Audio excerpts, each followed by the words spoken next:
So I am Eileen Doherty, and I am the director of the Colorado Gerontological Society. And today we're going to look a little bit at the prescription drug benefits. We're going to look at insulin, vaccines, formularies, changes, tiers, just some basic stuff, as well as take a quick look, which is easier said than done, at the new $2,000 out-of-pocket expense or cost. So the first thing I just want to make sure is that everybody understands that Medicare has parts A, B, C, and D, and that insurance companies, including prescription drug plans, sell plans. So companies are Medicare Advantage plans, prescription drug plans, and Medicare supplement plans. And what we're mostly going to focus on today is prescription drugs, whether they are included, if you will, in your Medicare Advantage plan, or whether they are standalone. So just by a quick way of review, for those of you who need that, Part A covers inpatient hospital stays, skilled care in a nursing facility, hospice care, and skilled home care. The nursing care or rehab and nursing care, as well as home health, requires a 3-day prior hospital stay. Does not cover anything related to doctors or visits or outpatient prescription drugs. Inpatient prescription drugs in a hospital are covered, but not in a skilled nursing facility or an assisted living. So if you do go to a skilled nursing facility or an assisted living, it will be important that you make sure that they participate, whatever pharmacy that they use participates in your drug plan. Part B is the medical insurance. This covers doctors and specialists, outpatients like ambulances, emergency rooms, labs, x-rays, preventive services, wheelchairs, oxygen, CPAP machines, all of those kinds of things. Part C then is Medicare Advantage, and this is your HMOs, your PPOs, your private fee-for-service. They cover all what original Medicare covers. Most of them in the Denver area cover have a Part D benefit, but not all do. Sometimes they also cover extra things like dental care, give back cards, vision services, and those kinds of things. And then Part D is either going to be embedded in the Part C, as it says here, or it will be a standalone program. So there's two ways that you can enroll in a Part D. You can either enroll with Medicare Advantage, or you can enroll as an embedded benefit within your Medicare Advantage plan. If you enroll in your Medicare Advantage plan, then just make sure that if you select one, that it does have a D. If you enroll in a standalone plan, then you'll have to do that with independently. So your enrollment penalty, if you do not enroll, is 1% per month for every month that you did not enroll. So what that really means is that if you are new to Medicare, you do need to enroll in Part D immediately. Other advice that we have is that if you decide that you're not taking any medications and you want to disenroll for this year and then re-enroll next year, that will also get you a penalty of 1% per month for every month that you are not enrolled. Your Medicare Part D premium can be deducted from your Social Security, and you sign up now during open enrollment, which is from now until December 7th. So this is the new standard Part D benefit. So the annual deductible can be up to $590.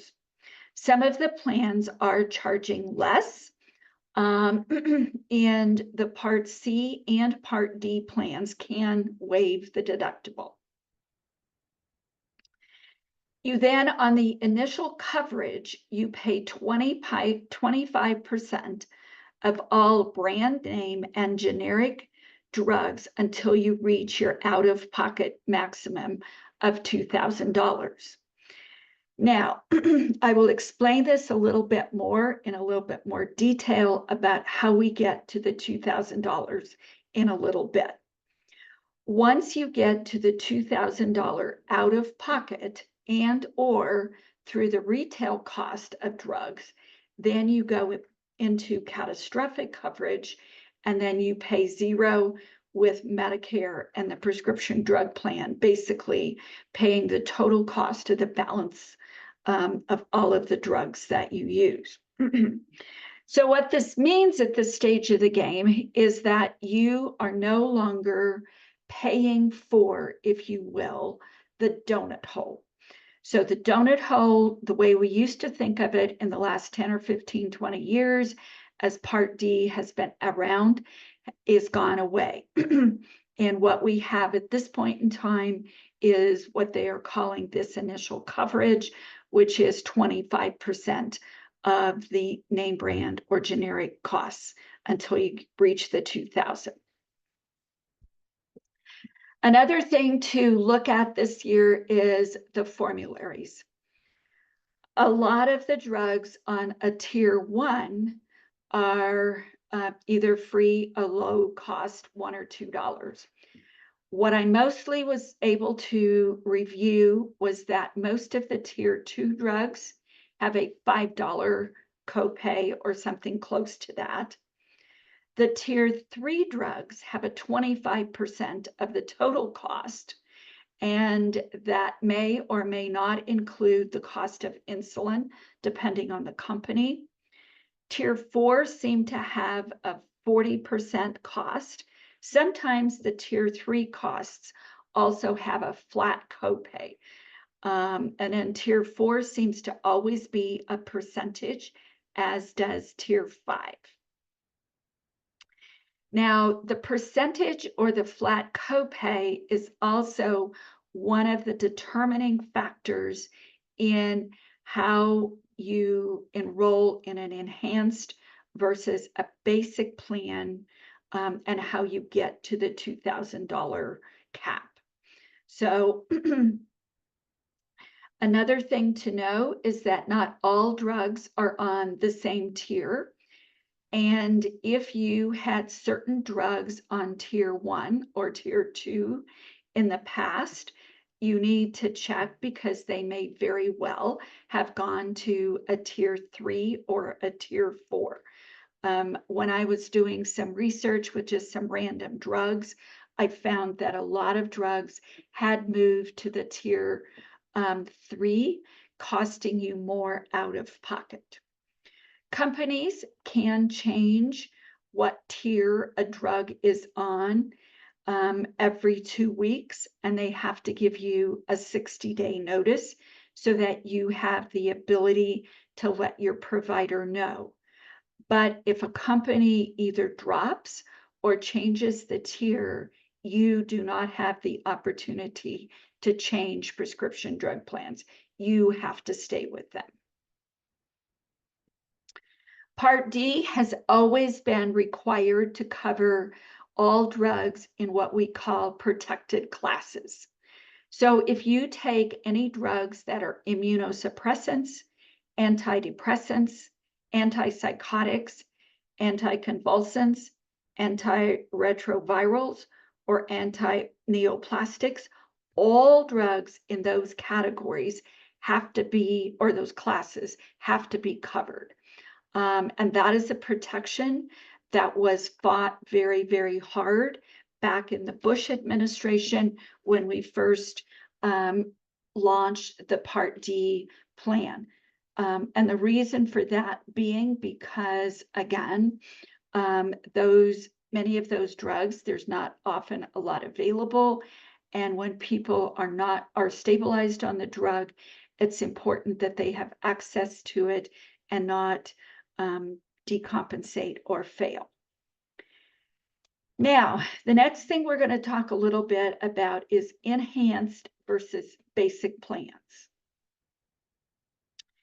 So an enhanced plan basically will give you additional benefits like lower deductibles, maybe lower cost sharing, maybe a broader range of prescription drugs, but that usually comes at a typically higher premium on the monthly basis. However, one of the things to know is that if you have an enhanced plan, again, I was just running some random stuff, you may end up with less out of pocket because in an enhanced plan, the cost of your drugs, once you get through the initial $590 deductible, so from basically $590 to $2,000, they include not only your portion of the cost of the drug, but also they include the retail cost. So the end result is sometimes, even though the premium is higher, because you pay less of the out-of-pocket retail cost, you may actually end up paying less if you purchase an enhanced plan. A basic plan then offers the standard level of coverage, and you pay the lower premium or no premium, but then the cost of the prescription drug might be higher because you will have to pay the full out-of-pocket costs for the $2,000 before you reach that catastrophic level. Again, it's one of those nuances. So it's really important that you take a look at what those out-of-pocket costs are, if you will. So this is just a review, if you will, of how the out-of-pocket costs are calculated. So the premium goes from $0 to $151, depending on the plan that you select this year.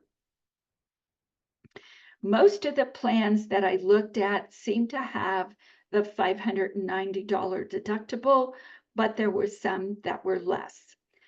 If you are in the Medicare Advantage plans, I did see some of those plans with a $0 Part D deductible. The copays and the coinsurance then, those are, determined, as I said, either by a $0 copay because they want you to use the tier 1 drugs. The tier 2, 3, and 4 are either a flat copay or they're a percentage, and then those are charged when you get up to the $2,000. Now the insulin, that is capped at $35 per vial for each type of insulin that you use.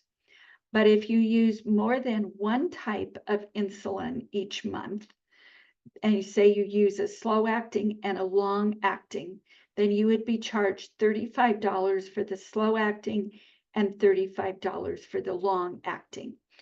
If you use more than one vial per month of the long acting and more than one vial of the small or the slow acting, you would only be charged $35 for each.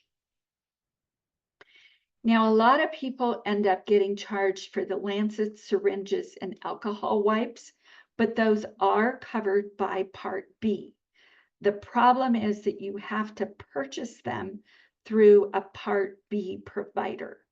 And in the past year, I was able to get National Medical Supply to actually, for one client, deliver them, and for one client, actually get them shipped in the mail.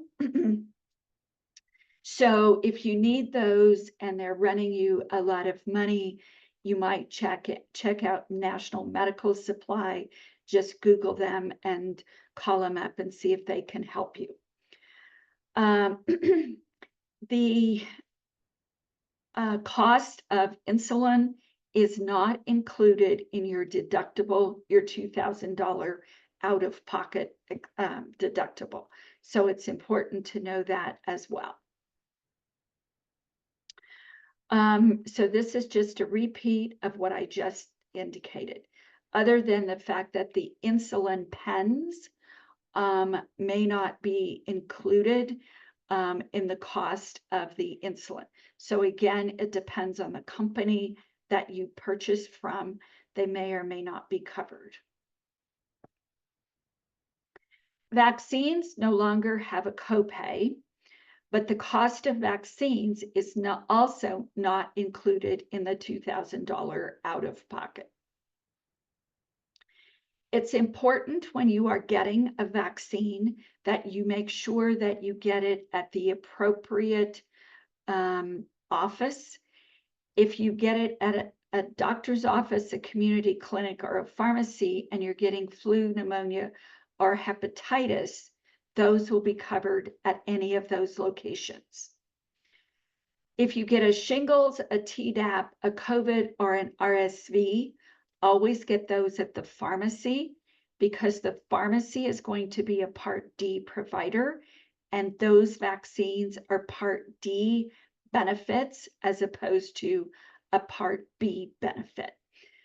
My experience is that doctors' offices are getting better at recommending that you go to a pharmacy to get the Part B benefits, again, because patients have unfortunately ended up having to pay out of pocket. So this year, the lowest cost premium that we have is a 0 premium with WellCare. It's a basic plan. If you take very few drugs, or most of your drugs are on a tier 1, it's probably still okay, because most tier 1 drugs are not calculated toward the $2,000 out-of-pocket expense. Anthem this year has the highest cost plan, which is at $151, and that is the most expensive one. If you are taking a lot of drugs, you might want to look at their plan, because some of the cost of your drugs may be counted through the retail cost towards your $2,000 out of pocket. And what the takeaway here is that no longer is the lowest cost premium plan the most cost effective, because of how the retail cost of the drug is calculated. And I wish it was easier, but it's not. These are the Medicare Part D plans that are selling in Colorado in the 2025. Regardless of where you live in Colorado, what your zip code is, basically all of these Part D plans have to be sold in Colorado. They don't get to pick and choose. If you are enrolled in a Medicare Advantage or an MAPD, you can only get those in whatever zip code they have filed with the federal government. So the plan finder is at medicare.gov. And if you feel comfortable, I would suggest that you go in. You can sign in as a guest. If you have signed in previously and have saved your information, you can go back to your previous medication list, and then you can start playing around with that as well. I'm not going to go through the plan finder today, but I am going to schedule another prescription drug Wednesday lunch and learn specifically to help people walk through that. Another decision point that's become really important this year is the role of the pharmacy. So just because your pharmacy has always been part of the prescription drug plan or the Medicare Advantage plan does not mean that they are participating this year. We have seen this especially in some of the more rural areas or with the independents. And what the independent pharmacies are basically telling us is that a number of the companies are not paying dispensing fees, or they have reduced those fees significantly to the pharmacies. So some pharmacies have made the decision to not participate in all of the existing prescription drug plans. This I see as going to be a hardship for certain people. I have one client where the pharmacy actually was delivering her meds to her because she is homebound, and she will have to find a different pharmacy because of the, unless the drugs that she takes will be on the plans that they're participating in.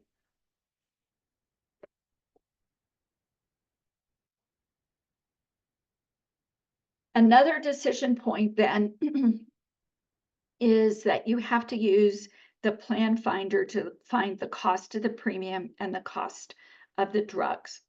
When you are on the plan finder, there is a screen that will show the total out-of-pocket costs of the drugs with the higher premium versus the out-of-pocket costs with the lower premium. And then what you will want to compare at the bottom of that is what is your portion of the out-of-pocket costs. And then you can decide whether or not you want to purchase an enhanced plan or you want to purchase a basic plan. Another thing when you are looking at the plan finder that you really want to pay attention to is what the companies call utilization management. What I call the basically pain points as you are trying to decide what plan to cover. So there are 3 utilization management areas or elements that prescription drug plans and MAPDs use. One is prior authorization, and that basically means that the plan has to approve the use of the prescription drug every time before it will be covered. So if your doctor writes a script, your pharmacist has to call to make sure that it will be approved. If it's not approved, then they have to go back to the physician, see if there's an alternate drug. Just because they approved it this month doesn't mean they will approve it next month or on the next 90-day authorization. Step therapy is the one that I am always most concerned about. This one, the company is going to require that you use a different drug than the preferred one by your physician, or the preferred one that you have been stabilized on for some period of time. Oftentimes, they require that you use a generic or a lower cost medication in the same category, and that you fail on that drug before they will approve the payment of a prescription drug. If you are an individual who has had to go through step therapy with a specific company and you are now getting the drug that is working for you. And even though the cost of, the overall premium or the out-of-pocket costs for the $2,000 may, it may be cheaper on a different plan, you may want to stay with that company because they cannot make you do step therapy within that company, within that plan again. So for some people, it's really important to not have to go through that process more than once. If you change companies, you've gone through step therapy, you can expect that they will make you go through the step therapy with the new company. The quantity limits is the third utilization management that they look at. This is one that I do not pay very much attention to if you are taking 1 or 2 pills a day. And the reason for that being because that's a very standard prescription. So they're going to cover that. Where I get concerned is if you are taking, for some reason or other, 4, 5, or 6 pills of that one prescription a day, then I look very carefully at what is the maximum quantity that they will pay for per day.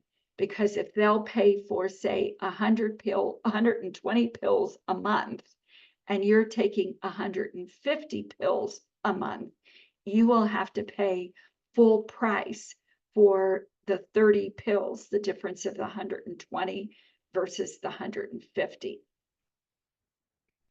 So that's an important thing for you to pay attention to. And again, when you are on the plan finder, that is one of the things that will show you is which prescriptions are subject to quantity limits.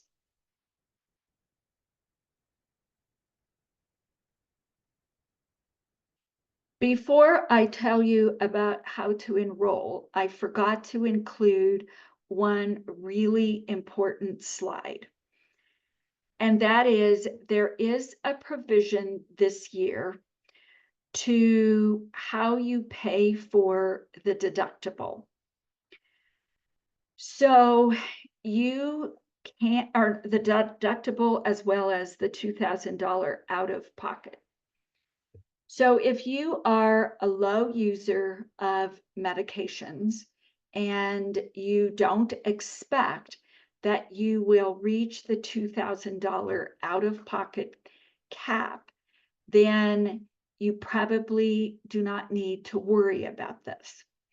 But if you are a high user and you are somebody who often in previous years reached the deductible and the out-of-pocket expenses very early in the year, you may want to consider this process where you, what they call smooth out, or where you pay the deductible over a period of months. So the way that this is supposed to work is that, say you had a prescription that cost $1,000. So you might want to take that $1,000 prescription, and instead of having to pay that full $1,000 in the month of January when you pick it up, you can opt to get that payment prorated. So basically they would take the $1,000, divide by 12, and you would pay about $85 a month for that $1,000 that goes toward the $2,000 out-of-pocket expense. Now, if you picked up that same prescription in February, paid the $1,000 again, then what they would do is they would you could opt to have that second $1,000 paid or prorated over an 11-month period. So basically, they would increase your payment to about $175 a month. And for some people, that would be easier to pay, the $175 on a monthly basis. Where you have to be a little bit concerned about this is, say you hit the $1,000 on that one drug, and then you got that all sort of taken care of, but then you had another drug that you were prescribed in August or September, and that has a second $1,000 out-of-pocket expense. That one, then you would have to pay that prorated amount if you wanted to prorate it at the rate of $250 a month, but you would only have 4 months to pay it: September, October, November, and December.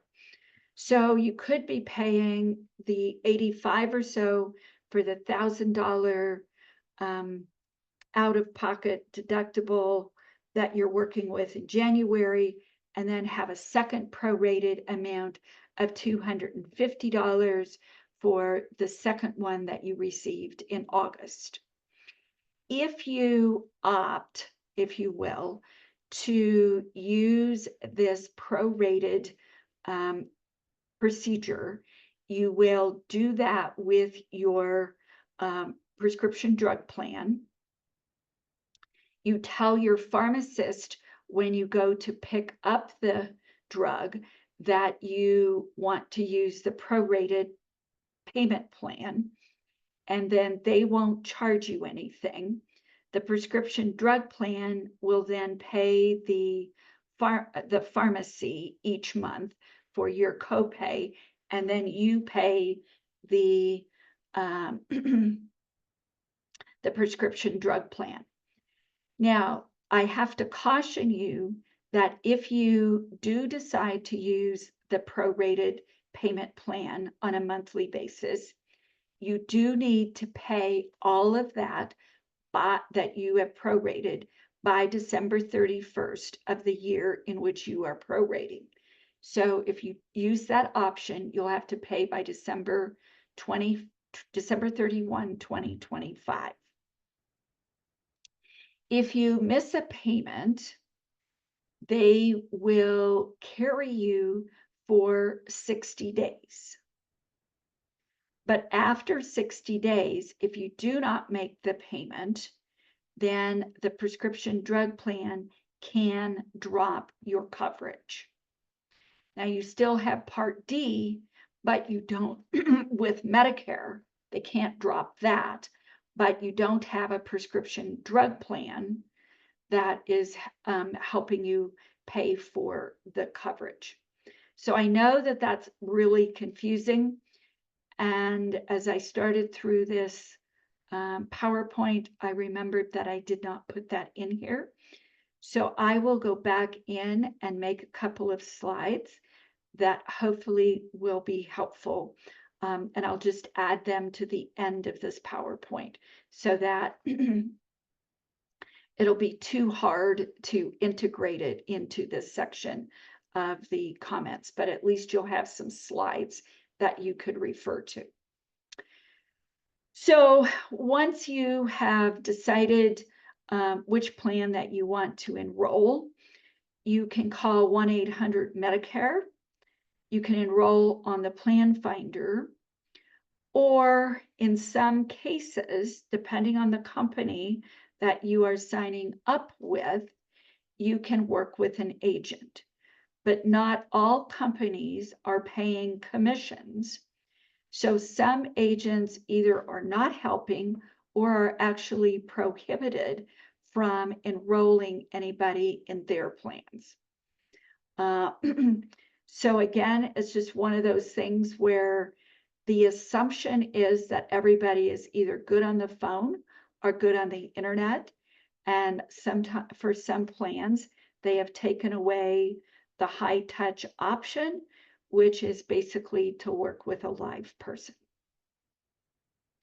When you get ready to enroll, if you are changing plans, if you had one in 2024, or if you are enrolling for the first time, you will need your Medicare card, because what they will want to know is what year, what date you first started receiving Part A and Part B. And then you will need your mailing address. If you are paying a premium and you want the premium deducted from your Social Security check, you will also need the name of the bank, you will need the routing number, and you will need your account number.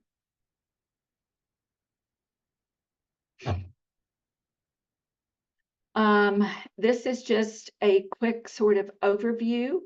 If you are enrolling online, you can click on the enroll button, and then a box comes up that says, do you want to join the plan?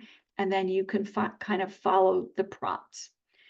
There are some instructions there that are asking you for this basic information. So what is your Medicare number? What is the plan that you are looking at? What is your contact info? Which option do you want?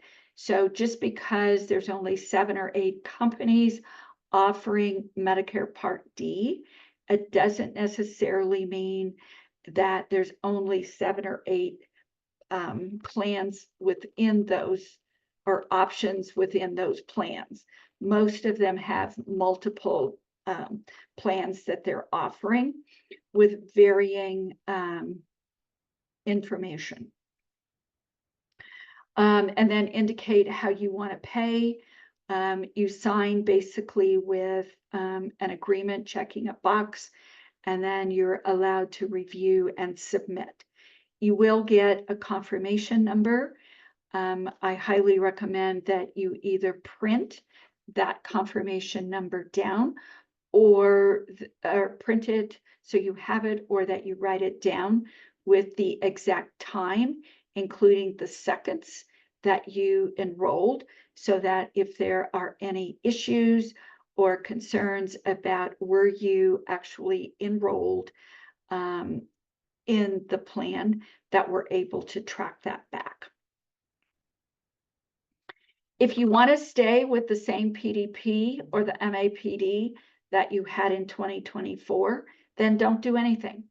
It will automatically renew, but I would expect another thing.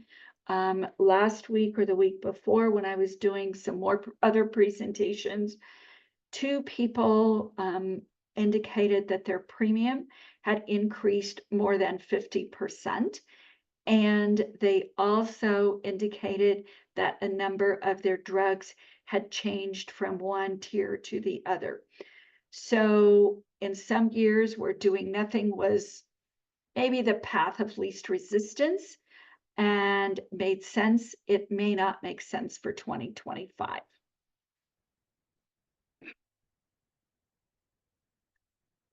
If you need help paying for your Part B or your Part D benefits, the Medicare Savings Program can help with paying for the Part B premiums, and some, if you're really low income, it can pay for deductibles and copays. And to take advantage of the Medicare Savings Program, you would enroll in the county, at the County Department of Human Services. If your income is below these limits, then you can get help paying for the Medicare Savings Program. So for an individual, it's $1,715. A couple, the income is less than $2,320. And the resources, you have less than $12,130, and for a couple, $20,130. If you need help paying for Part D, they can help with the premium as well as the copays and the deductible, as well as getting to the $2,000 out-of-pocket you don't have to worry about those costs. If your monthly income is less than $1,912 for a single person or $2,055 for a couple, and your resources for an individual are less than $18,000, for a couple $38,950, then you can apply for that, and you can do that at Social Security. I will be doing a session in a couple of weeks specifically on how to apply for Medicare, the Medicare Savings Program, as well as the LIS. If you are an LIS beneficiary, and with these increased monthly income and resource requirements, again, starting in 2024, a lot more people are eligible. Not every prescription drug plan and not every MAPD plan participates in the LIS program. So it's important that, again, you pay attention to that, and you should be able to see that information on the Plan Finder as well. Just a little bit of historical information that is part of the Inflation Reduction Act. We are approaching 2025, and so the new benefit for this year is the $2,000 cap on the out-of-pocket expenses. Unfortunately, I wish it was just that simple, but as I indicated a few minutes ago, the prescription drug plans have come up with some different variations. In 2025, the federal government did negotiate for 10 Part D drugs in 2020, and that will take effect in 2026. We don't know at the moment what impact that is going to have if you are taking one of those drugs in 2026, but we'll figure that out next year. And then next year, Medicare will be negotiating 15 more drugs, and that continues to go up for the next few years. These are the drugs in 2025 that Medicare has negotiated.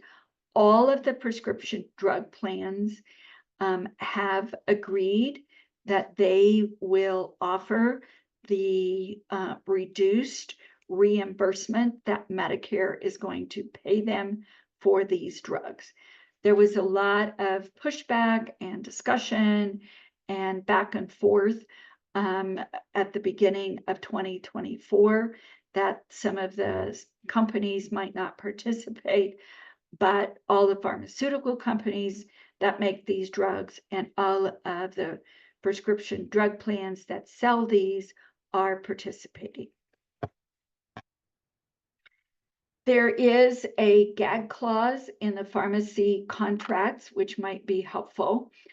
It used to be that if you asked the pharmacist if, in fact, you could get the drug for either a lower cash price by using, say, GoodRx or one of the other programs, that the pharmacist was not allowed to tell you, and they simply had to charge you whatever the charge was or the copay that was part of your prescription drug plan. That changed somewhat recently. So if you get to the pharmacy counter, and even if they're only asking you for a $5 copay, it's worth asking the pharmacy whether or not that particular drug qualifies for one of the other programs or a cash prize. King Supers no longer participates in the GoodRx. They have their own plan, and it is somewhat similar, but probably not quite as deep a discount as the GoodRx plan. There are several others of those around, so make sure that you ask at your pharmacy. And that concludes my remarks for today. I'll just briefly cover a couple things about the society's work. We are providing, again, counseling for enrollment in A, B, C, or D. We can also provide counseling on the difference between Medicare supplements and Medicare Advantages plans. We can help with your plan drug review. We can also make referrals to health insurance agents. We have a lot of information on both our YouTube channel as well as our website, if any of that is helpful. If you are wanting assistance with your drug plan review, we do have a form that we can either have you fill out, or you can call and somebody will fill it out and then give it to someone on our staff to run through the plan finder and get back to you. And our telephone numbers for that are 303-333-3482. And if you are still using long distance calls, the toll-free number is 1-855-293-6911. Quickly, just a little bit about some of our programs. Our bigger programs these days are our dental services. We have grants available for people who do not have Medicaid or dental insurance in Metro Denver, as well as everything west of I-25, excluding Pueblo and Colorado Springs. Our telephone, and we cover most procedures. Our Telephone Buddy program has about 175 people enrolled. There you could either be a telephone buddy and call older adults once or twice a week for 10 or 15 minutes, or you can receive a phone call, and these are primarily just people becoming friends and expanding their social networks. Our holiday baskets will be delivered on December 14th. If you plan to be alone and are low income and you would like to apply, those applications will be available shortly. I already spoke about the Medicare, Medicaid counseling. If you are looking or needing advanced care planning, we have a pretty robust group of YouTube videos on our YouTube channel, as well as a toolkit on our website. Our housing and home care locator is available if you are looking for new, if you have to move or help in your home. And then we do a lot of benefits counseling, just helping people with various services. On the education and advocacy side, we just completed our Salute to Seniors. Our 2023 event in person will be on August 23rd. Our virtual one will be on August 24th of 2025. We're planning to publish our senior resource guidebook before the end of the year, which will be distributed primarily in libraries and local resources. If you're looking to attend a Medicare Monday in person, there are a number of those events throughout the state over the next few weeks. There's also one more Zoom session in either late November or early December. You can visit our YouTube channel for lots of different things on playlists, do a lot of work at the legislature, visit our website, or you can sign up to get our newsletter at our website. And so with that, that concludes our comments for today on the Medicare prescription drug benefit.